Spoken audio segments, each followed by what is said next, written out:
Het is met wat versiering. We hebben hier nou de ijsberen. Heel toepasselijk. En wat posters op sommige ramen. Maar het is een zeer trieste aanblik als je hierboven komt. De rin is er volslijn uit op de eerste etage in winkelcentrum Ceylon. Verste klanten komen nog wel en ze nou en dan een verdwaalde voorbijganger. Het is net genoeg. De broeren Alex en Theo Copini kennen net oors.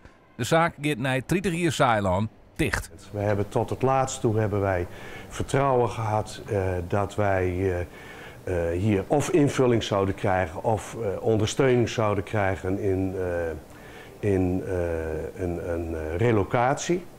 En dat is dus niet gelukt en vervolgens zijn wij gedwongen om deze beslissing te nemen. En dat is een emotionele beslissing, dat kan ik je wel zeggen. Dat zeer. Dat doet vreselijk pijn, ja. De Copinis willen regelmatig aansprutsen op de situatie in het winkelcentrum.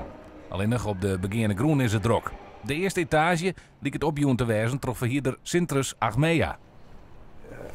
Er is verteld dat zij geen kans meer zien om de bovenverdieping in te vullen. Dus dat betekent naar mijn idee dat je de moed opgegeven hebt. Ik ben ervan overtuigd dat het hier kan draaien, maar er zullen een aantal trekkers moeten komen of er moet royale invulling komen. En dan komt het vertrouwen bij andere ondernemers ook wel weer om hier te vestigen. Maar als je dit ziet, ja, dan kan je je voorstellen dat dat nou niet bepaald uitnodigend is.